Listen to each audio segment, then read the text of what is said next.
So what is the Warshall's algorithm? Warshall actually implements two things. One is it tries to find if there is a reachability within the matrix, and then it tries to find the shortest path between the matrix. The reachability is defined by a transitive closure. What is the transitive closure? It is the reachability matrix to reach from any vertex u to any vertex v of a graph. One graph is given. What we are supposed to do is we are supposed to find a vertex v which is reachable from another vertex u, and we have to do it for all the vertices u and v. The final vertex will be of Boolean type. Boolean type means either 1 or 0. I can reach or I cannot reach. Now, let us suppose that the following graph is given. So let me show you what do I mean. So for the given graph, the input given to us is adjacency matrix. Adjacency matrix क्या होता है? Adjacency matrix हमें ये बताता है कि कौन से वर्टेक्स से कौन से दूसरे वर्टेक्स पर डायरेक्ट एज है या नहीं. So how many vertices we have is 1, 2, 3 and 4. 1, 2, 3 and 4. Okay, तो अब ध्यान से देखिए, 1 से 1 कोई एज नहीं है, 1 से 2 भी कोई एज नहीं है, 1 से 3 एज है, 1 से 4 कोई एज नहीं है, 2 से 1 एज है, 2 से 2 कोई एज नहीं है, 2 से 3 भी कोई एज नहीं है, 2 से 4 एज है, 3 से किसी भी नोड को एज नहीं जाता है, डायरेक्ट एज नहीं जाता है, 4 से जो डायरेक्ट एज है वो सिर्फ 2 को जाता है. So this is given to us and this is known as the adjacency matrix. Okay, so but what we are trying to compute is called the reachability matrix. Reachability matrix क्या है कि चाहे डायरेक्ट एज नहीं है फिर भी मैं node 1 से कहां तक जा सकता हूं. अगर मैं इस मैट्रिक्स को ध्यान से देखता हूं तो आप देखिए कि नोड नंबर 4 से मैं कहां तक जा सकता हूं. नोड नंबर 4 से 2 तक जा सकता हूं, ये तो मैंने ऑलरेडी नोट किया हुआ है. लेकिन अगर मैं 4 से 2 जाता हूं तो मैं 2 से 4 वापस भी आ सकता हूं. दैट मीन्स मैं 4 से 4 जा सकता हूं. नेक्स्ट, अगर मैं 4 से 2 जा सकता हूं तो मैं 2 से 1 भी जा सकता हूं. दैट मीन्स कि मैं 4 से 1 को भी जा सकता हूं. अब 4 से 2, 2 से 1 और 1 से 3 को भी जा सकता हूं. सो दैट मीन्स कि मैं 4 से from 4 which is you I can go to all nodes 1, 2, 3 and 4. Similarly, we will compute the reachability. Similarly, हमें क्या निकालना है? हमें reachability निकालना है for all nodes. For all nodes 1, 2, 3 and 4. Direct edge हो या ना हो, but still we are supposed to compute that. Okay. So how do we achieve this thing? We achieve this thing with the help of the Warshall's algorithm, which is known as the transitive closure or the reachability matrix. ठीक है, तो इसके लिए हमें करना क्या है? That we will see and we will proceed step by step. For that, we are going to construct the R matrix. Which matrix we are going to construct? We are going to construct the R matrix. ठीक है, R matrix क्या होता है कि in case we are given some adjacency matrix, let me show you here. For a given adjacency matrix, अगर हमें एक adjacency matrix दिया है तो हम लोग उसको as it is copy कर देंगे and that will be known as R0.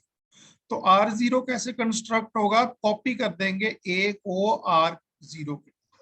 Next job is to construct R1, R2, R3 and R4. 4 because there are total number of 4 vertices.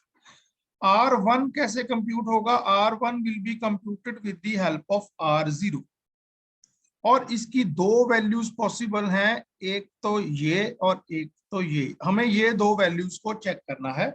अगर इन दोनों में से कोई भी वैल्यू 1 है तो R1 के अंदर भी 1 आएगा, अदरवाइज अगर ये दोनों वैल्यूज ट्रू नहीं है, 1 रिटर्न नहीं करती हैं, तो R1 विल बी गिवन 0। तो कौन कौन सी वैल्यू चेक करनी है, लेट अस सपोज अगर आप R1 के लिए, I am clearly mentioning this, अगर आप R1 के लिए 3/3 यानी थर्ड रो और थर्ड कॉलम की वैल्यू को कंप्यूट कर रहे हैं, थोड़ा सा ध्यान देना पड़ेगा स्टूडेंट्स आपको यहाँ पर। We are trying to compute the value of R1 3/3, then we have two options. One option is कि हम लोग R0 के 3/3 की वैल्यू को चेक करें, जो कि ये है। तो we are going to compute the value of R0 3/3. अगर ये 1 है तो we will consider this to be 1, दूसरी वैल्यू चेक करने की जरूरत ही नहीं है। लेकिन अगर R0 3/3 की वैल्यू 1 नहीं है तो we will consider the second value. Second value क्या कहती है कि हमें IK और KJ दोनों की वैल्यू को चेक करना है कि दोनों की वैल्यू 0 है या नहीं है। I क्या है और J क्या है वो हमें मालूम है, I is 3 and J is also 3. But what is the value of this K? What is the value of this K? This K is equal to the graph that we are considering. I repeat, the graph that we are considering, that is something like R0. So that means R0 means 0. So that means we are considering the 0th you can say रो। और अगर हम लोग उसको 1 2 3 4 लेकर चलते हैं तो हम लोग उसको 1 भी मान के चल सकते हैं, that means the first K is equals to 1. So how we are going to compute R of the second path, that is previous graph में से R0 में से चेक कीजिए I of K. K is 1 and I is 3, that means 3,1 and R0 of 1, इन दोनों values को check करना पड़ेगा। अगर इन दोनों वैल्यू 1 है तो then the final value will be 1, otherwise the value will be 0। तो मैं इस चीज को आपको क्लियरली समझा देता हूं that we are given an input which is called the adjacency matrix. From adjacency matrix, we are going to copy the same to R0, and once we copy that same to R0, then we are going to compute R1, R2, R3, and R4. R1 will be computed from R0, R2 will be computed from R1, R3 will be computed from R2, and R4 will be computed from R3. Okay, but how to compute the values of R1, R2, and R3 and R4? They will be computed using these two formulas. One is this and one is this. I repeat once again, अगर मैं R2 की 2/4 value को compute करता हूं, okay, तो I की value कितनी है 2 और J की वैल्यू कितनी है 4 और K की वैल्यू कितनी है 2। ओके, तो सबसे पहले तो मैं ये चेक करूंगा कि R of 1 का 2/4 की वैल्यू कितनी है। अगर 1 है तो काम खत्म हो गया, अदरवाइज मैं चेक करूंगा R1 of IK यानी 2/2 and R1 of KJ that is 2/4। ये दोनों वैल्यूज अगर 1 होंगी then only the value of R2 2/4 will be 1। तो लेट अस स्टार्ट, हम लोग इस एल्गोरिदम को इम्प्लीमेंट करके देखते हैं step by step. I hope it will be easy for you. You must have already done this at your BTech level, so that won't be too difficult. So here you can see what we are given is a matrix that is A, B, C, and D.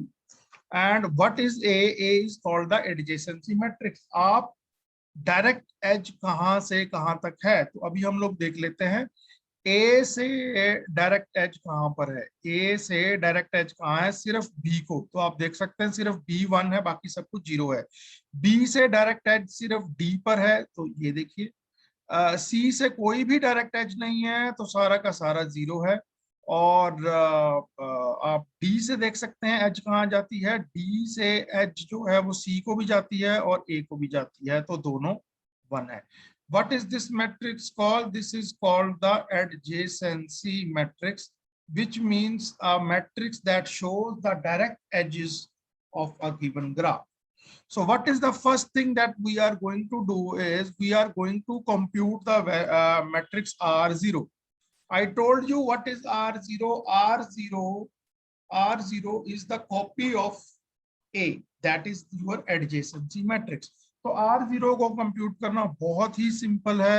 R0 is equal to A, जो भी A है उसी को copy कर दीजिए R0 के अंदर। Next is R1। Next is R1। तो R1 क्या है? R1 में हम लोग क्या करते हैं, R1 के अंदर एक तो R0 की ij की वैल्यू चेक करेंगे, और नहीं तो अगर वो हमें 1 नहीं मिलती है तो हम R0 की I, K एंड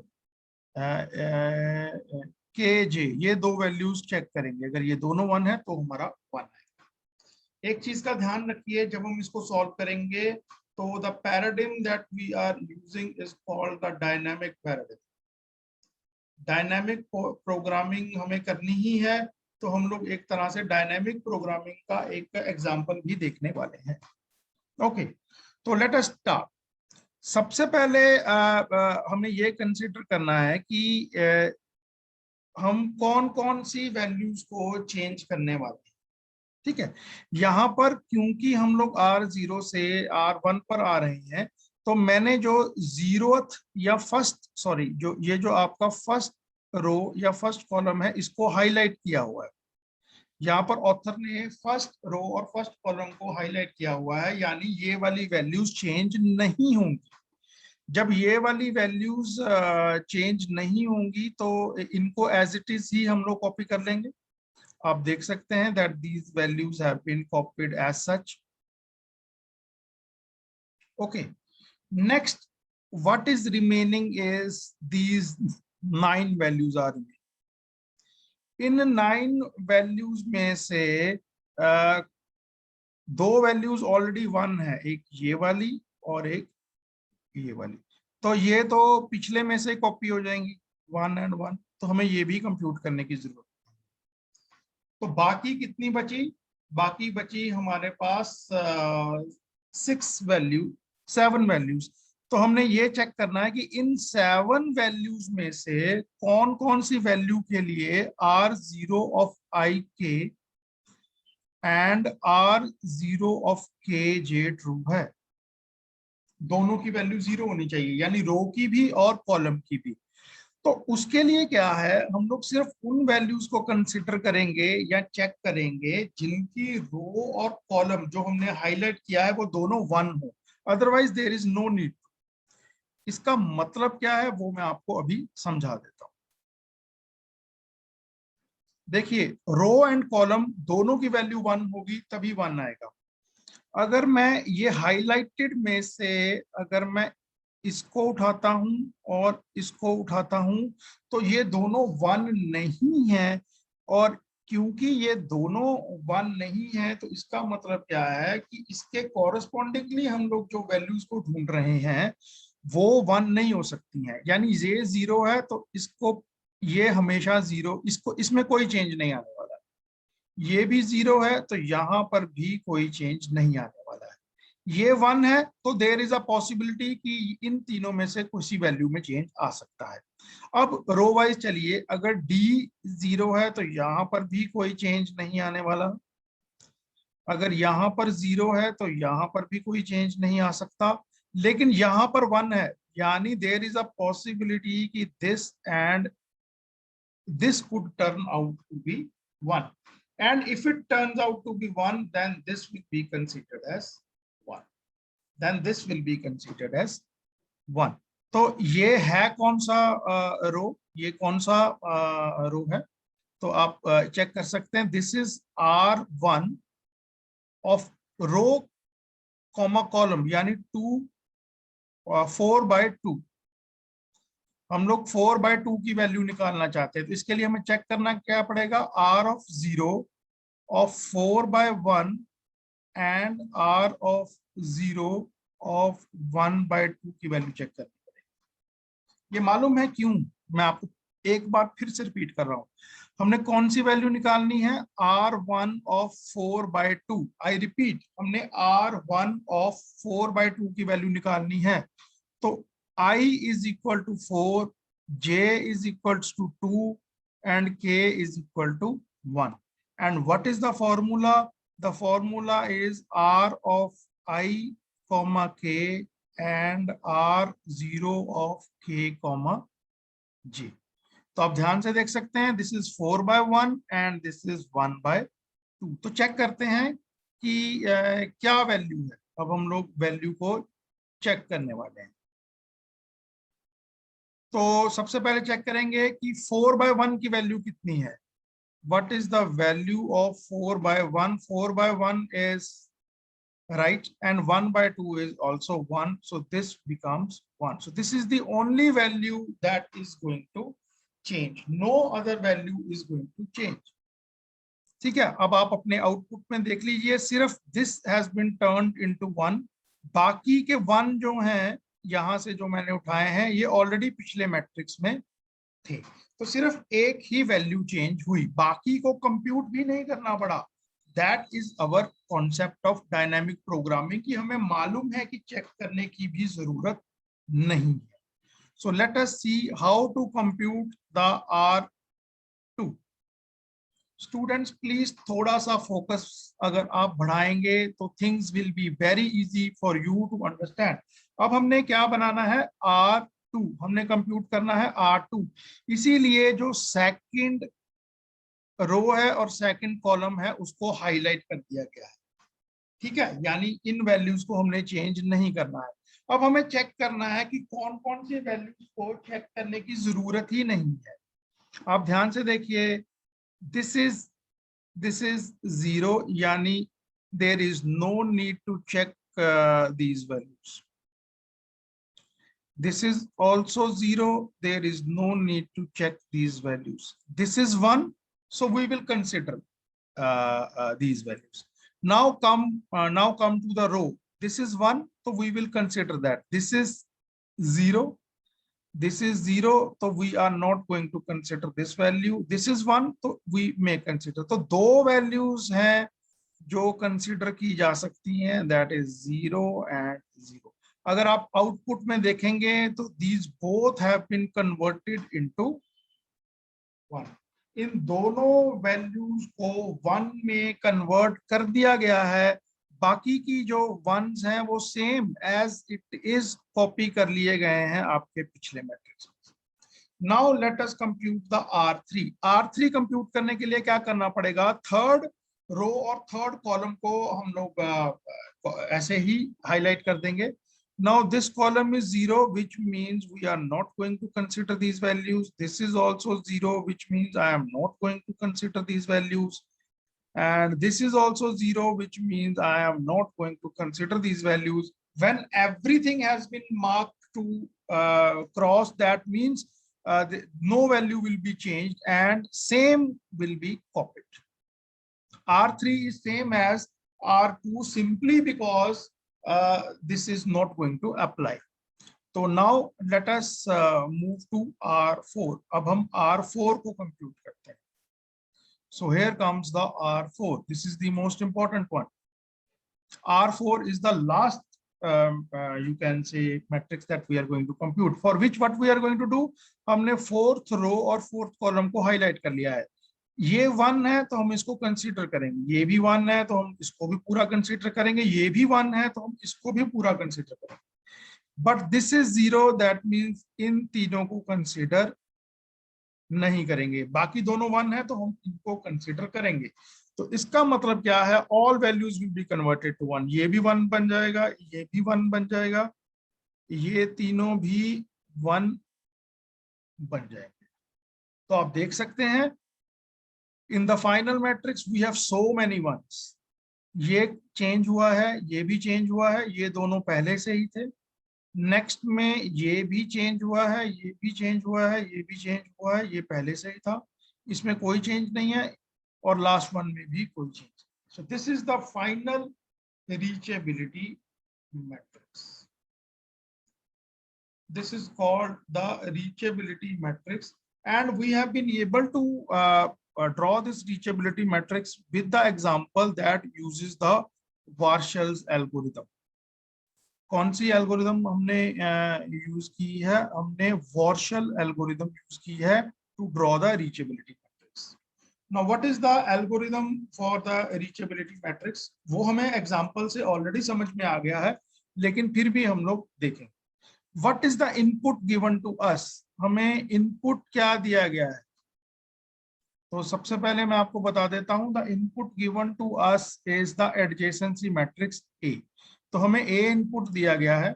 हमारा फर्स्ट स्टेप क्या है, R0 को कंप्यूट करना। मैंने पहले ही बताया है that R0 is equal to A. तो ये बन गया जी RA is equal to A. हमें एक और इनपुट दी गई है दैट इज N।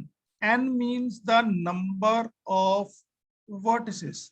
आपके ग्राफ के अंदर कितनी वर्टिसेस हैं। लेट अस सपोज आपके ग्राफ के अंदर 4 वर्टिसेस हैं, तो आपका ट्रिपल लूप लगेगा, जैसा कि आप यहाँ पर देख सकते हैं। पहला लूप है for k is equals to 1 to n, दूसरा लूप है for i is equals to 1 to n, and third loop is for j is equals to 1 to n। That's it.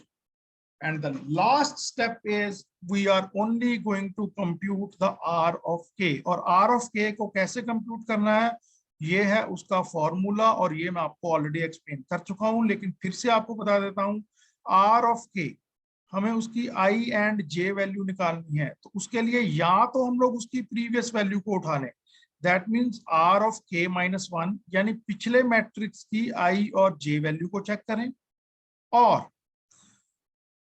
पिछले मैट्रिक्स की यानी k minus 1 की i, k and पिछले matrix की k, j value को check करें, जहां पर वही दिया हुआ। And that is the end of the algorithm, and this is the easiest algorithm possible. First step क्या है, r of 0 is equals to a, then 3 loop लगानी है, k 1 to n, i 1 to n, and j is equals to 1 to n, और फिर उसके बीच में ये formula लिख देना। तो लास्ट में हमने कौन सा मैट्रिक्स कंप्यूट किया था, r of 4, और 4 क्या है, 4 is equals to n। That means our answer is in the matrix r of n, और हम उसको रिटर्न करते हैं। So that is the end of our first part of this lecture, and that is to compute the you can say reachability matrix using the transitive closure of the graph. Now we will move towards how to find the shortest path. Warshall's all pair shortest path. There is one difference between the previous graph and the shortest path that we are going to discuss right now is that जब हमने पिछला graph देखा तो वो एक directed graph था, इस तरह से कुछ दिया हुआ था, लेकिन उसके ऊपर एजेस के ऊपर वेट्स असाइन नहीं थे। अगर वेट्स असाइन नहीं है तो हम कॉस्ट कंप्यूट नहीं कर सकते हैं, तो हम मिनिमम कॉस्ट नहीं निकाल सकते हैं। और अगर उसी ग्राफ के ऊपर इसी तरह से एजेस दी होंगी, then we can compute the shortest distance. तो what we are given is we are given the shortest path. अब शॉर्टेस्ट पाथ अगर हमें वेट्स असाइन है, तो what we can compute is we can compute a weighted graph. हम लोग एक weighted graph बना सकते हैं। एडजेसेंसी ग्राफ क्या था, एडजेसेंसी ग्राफ में सिर्फ 2 वैल्यूज थी, आइदर 0 और आइदर 1। इसका मतलब क्या है, there exist an edge from u to v and 1 का मतलब है there is no edge from u to v. लेकिन वेटेड ग्राफ में हमारे पास 3 तरह की एजेस होती हैं। एक होती है कि there is no edge from i to j, no edge, कोई एज नहीं है, then it will be 0। and if there is an edge from I to j, then it is not 1 but it is equal to the weight। ठीक है, अगर वो loop नहीं है, अगर सेल्फ लूप नहीं है तो खुद से खुद एज नहीं हो सकती, यानी आई टू आई एज नहीं हो सकती है, so that will always be 0।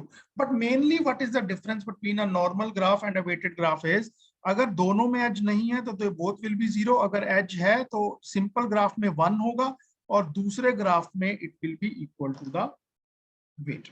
Okay, and what we are supposed to compute is the dij, the value of the distance, total distance that we are going to compute. So let us start with the help of an example. It will be very easy for you.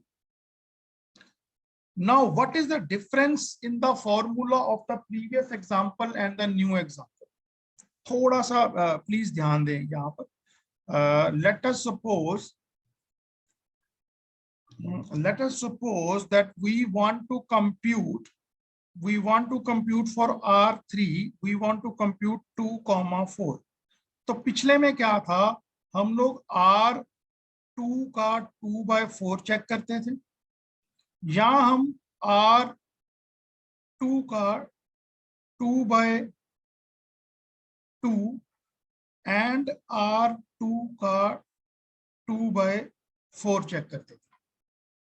अगर ये value 1 है या ये दोनों values 1 है तो R3 of 2/4 भी 1 होगा। लेकिन इसमें 1 तो है ही नहीं ना, इसमें 1 की जगह क्या है, वेट। तो और हमें कौन सा वेट सिलेक्ट करना है, जो शॉर्टेस्ट। तो यहां पर ये चीज जो है that will be replaced by the minimum. Minimum का मतलब है कि या तो आप इसकी वैल्यू को चेक कीजिए और फिर इन दोनों की वैल्यू को एंड लगाकर चेक कीजिए, विच एवर इज मिनिमम हम लोग उसको कॉपी करेंगे। इसमें 0 एंड 1 का कॉन्सेप्ट नहीं है, इसमें मिनिमम का कॉन्सेप्ट है। तो let us see the example. So we will move towards the example now. ये हमने एक वेटेड मैट्रिक्स बनाया है, ये हमें ग्राफ दिया हुआ है राइट हैंड साइड पर, उसी का कॉरस्पॉन्डिंगली वेटेड ग्राफ हमने बना दिया है। ठीक है, तो वेटेड ग्राफ बन गया है। अब वेटेड ग्राफ के बाद क्या होता था, आप R0 बनाते थे एंड R0 क्या होता था, R0 is equal to your adjacency matrix in the previous example, as it is copy कर लिया। लेकिन यहाँ पर जब हमें वेटेड ग्राफ दिया जाता है और हम लोग इसको Q0 में जब कॉपी करते हैं तो हम एक चीज का ध्यान रखते हैं, अगर तो वैल्यू नॉन जीरो है तो उसको एज इट इज कॉपी करेंगे, और अगर वैल्यू 0 है तो हम उसको एज 0 नहीं लेकिन इन्फिनिटी कॉपी करेंगे। इन्फिनिटी इसलिए कॉपी करेंगे बिकॉज हम शॉर्टेस्ट पाथ की तरफ जाना चाहते हैं एंड इन्फिनिटी मींस इससे बड़ी वैल्यू हो ही नहीं सकती, तो हम इसको कंसीडर नहीं करेंगे। तो there is only one difference that you need to understand, rather than copying the matrix as it is, आप 0 को एज इंफिनिटी कॉपी करेंगे और वेट को एज वेट ही कॉपी करेंगे। तो जब हमें Q0 मिल जाता है तो उसके बाद हम Q1 को कैसे कंप्यूट करते हैं, वो फॉर्मूला बिल्कुल सेम है, उसका मैं आपको यहाँ पर एक एग्जांपल दे देता हूँ। So please focus on this one. This is the only thing that we are going to do in this lecture. Let us suppose we are given Q0. What we are given is we are given Q0. We are supposed to compute Q1. तो फिर से वही करना पड़ेगा। आपका जो Q1 बन रहा है तो first row and first column को हम लोग हाईलाइट कर लेंगे, सिर्फ उन्हीं वैल्यूज को कंसीडर करेंगे जो वैल्यूज नॉन इन्फिनिटी बताती हैं।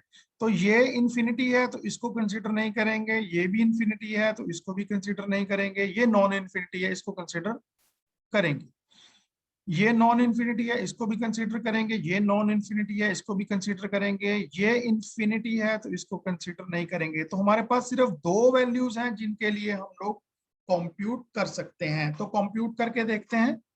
तो लेट अस कंप्यूट। सबसे पहले इसके लिए कंप्यूट करके देखते हैं। This is R1 of 4/2। तो R1 ऑफ 4/2 क्या आएगा? R1 ऑफ 4/2 आएगा आपका